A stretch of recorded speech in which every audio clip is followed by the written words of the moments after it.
Good afternoon. I was here finishing up this lawn. It was what they want is like the clean swept look. So what I do is I forward this way and then backwards, keeping discharge going the same direction until I get to the end. And then I close my quick shoot and mulch it up fine. And then this time I also mowed it cross pattern to chip up anything that was left over, because I didn't want to rake and everything. But one of the things I wanted to show is that the advantage of having a small truck and trailer is I was able to disconnect this trailer real quick, no effort whatsoever.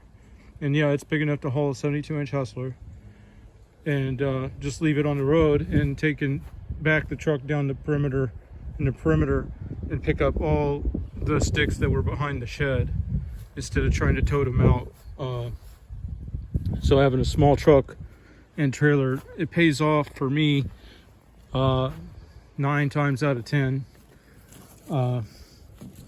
Everybody has to do their own thing, but yeah, I'm just finishing this one up. Just got to edge out the street. Not much is growing. It's all pretty dormant, so everybody's wanting it cut low and chopped up on the leaves and just cleanups type things. The only bad thing about it is it just wears the hell out of the deck. This sand down here in Florida, it'll eat that top plate up in no time. And of course, it'll eat your blades up pretty bad too.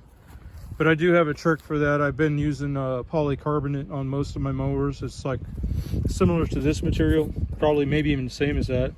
But I get it from an airboat shop, and I cut out a cardboard template of the deck surface, and then I transfer that template to the polycarbonate, cut it out, and I put it in under the deck.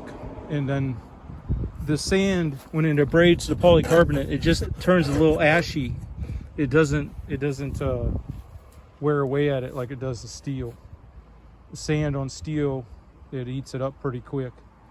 So in order to preserve, these decks are obsolete. You can't get them anymore. This is the standard deck, which was prior to the XR7 and the VX4. It came out again later on the big dogs for a limited time with small differences. It just had a wider opening on the discharge here. But the shape and everything was the same in that it contoured to this blade on this side, and it didn't have the front triangulation.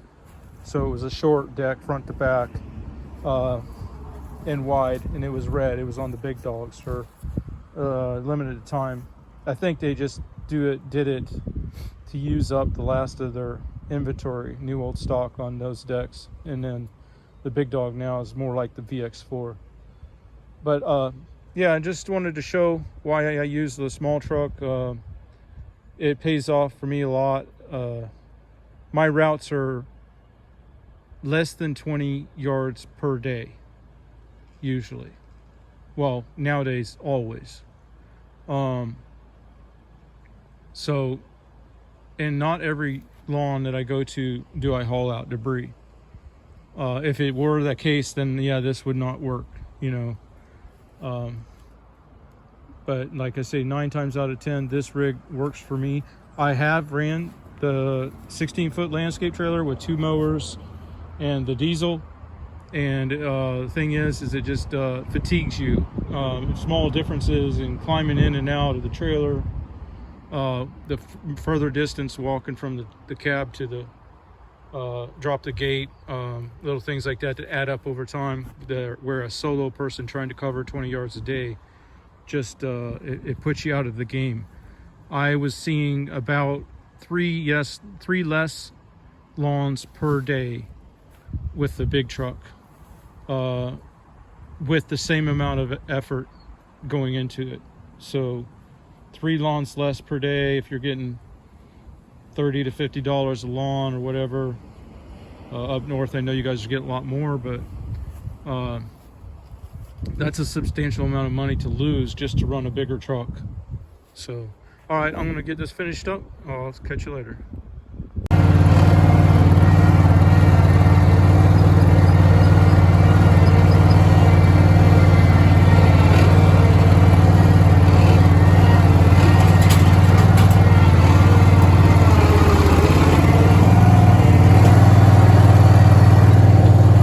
I've been using this trailer since 1987, and it's held up pretty good. I've had to have a few welds and stuff done to it, but other than that, I haven't had to change bearings or anything like that. I had to change tires a lot. All right, I'll catch you later. All right, so I'm finally done here. It's not my favorite job doing these off-season lawns. The grass is dormant, you know, cleanup cuts. And I have a problem too. I don't know if anybody else has a problem where the customers have a misconception that the height of the grass is relevant to the value of the service.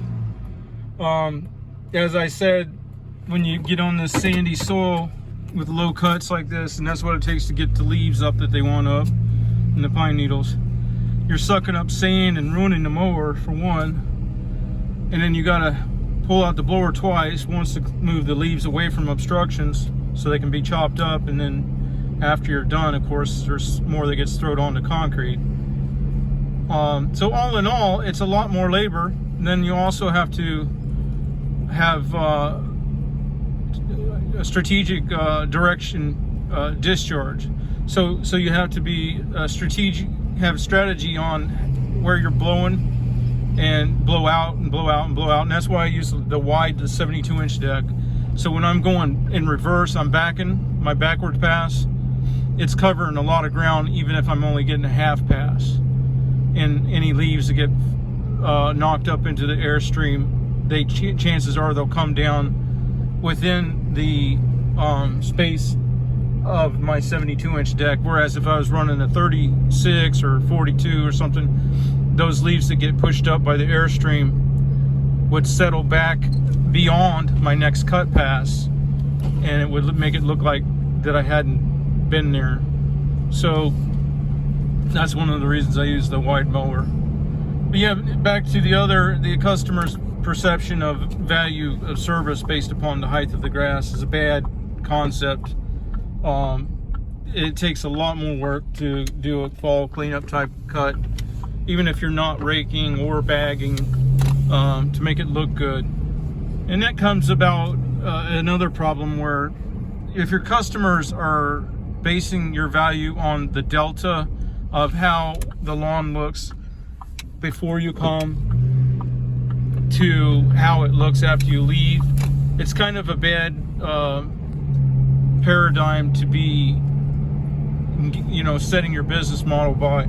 Yes, you do want it to look better when you leave than when you came, but as the grass grows dormant and stuff like that, there's some maintenance type cuts that that need to be done to keep it up, so that you don't have to rake and take out an enormous amount of debris.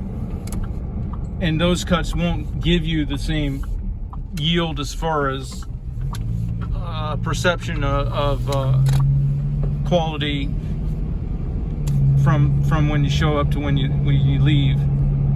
So that's where it's nice to have the customers that have the mindset of your value is that they can always depend on you, and they don't have to worry about their lawn being cut, you know, versus the ones who let it get as tall as they can until they call again, and then their value perception is strictly based upon each individual service occurrence. So there's different mindsets, and I think next year my goal is to try to pursue the customers who perceive the value as knowing that somebody's going to be there and it's going to be done routinely and they don't have to worry about it, and versus the type of customers that are trying to be budget minded, stretch it as long as they can between cuts, and then assess what the compensation should be based upon how much difference I can make on the cut. So I have a lot of other 2021 goals too that I'm going to actually sit down and try to do a video on. So I'll be trying to get that out there, but I am struggling with having the scenario where there's perception of quality in my rig versus what I know to be effective. The problem is that what I know to be effective is not the norm in the lawn care industry. People see my rig and think of it as being less than on par with your typical equipment and rig as far as tow vehicle and trailer and everything. So it is tempting to try to fall in line with other people and have the big truck, big trailer and all that, look the part. But the problem is, I know from years of experience that is not what's effective in what I do in my area. Now, other scenarios would be completely different, where you go to a subdivision and you park and you do 15 yards.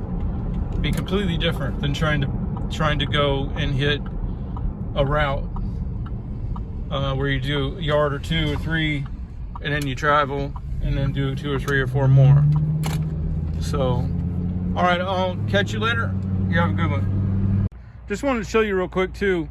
See how that deck sticks out?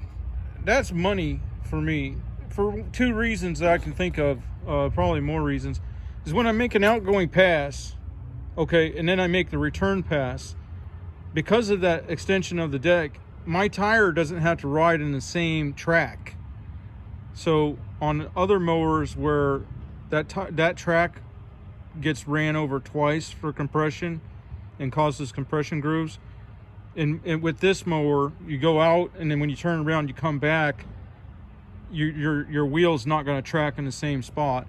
But also it cuts down so much on weed eating, because I can take and rotate the front of the mower over like between 2 trees or some brush and just dip it in, and it cuts out so much on weed eating. And that's one of the primary reasons why I use these old 72s. In fact, that's one of the annoying things about the 60. Because the third reason is you come to the end of a pass.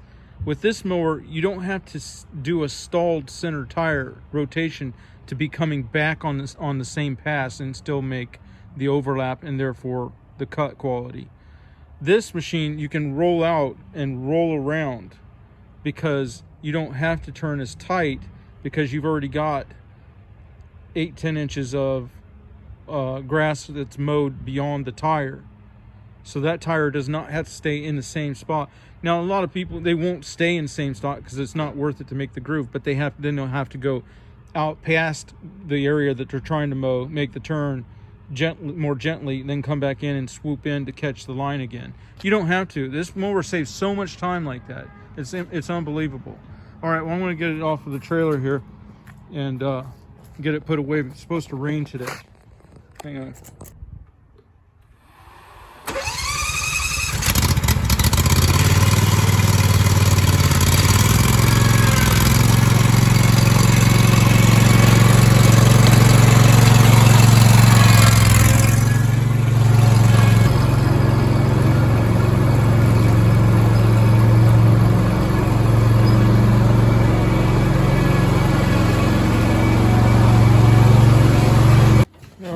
That's my main mower.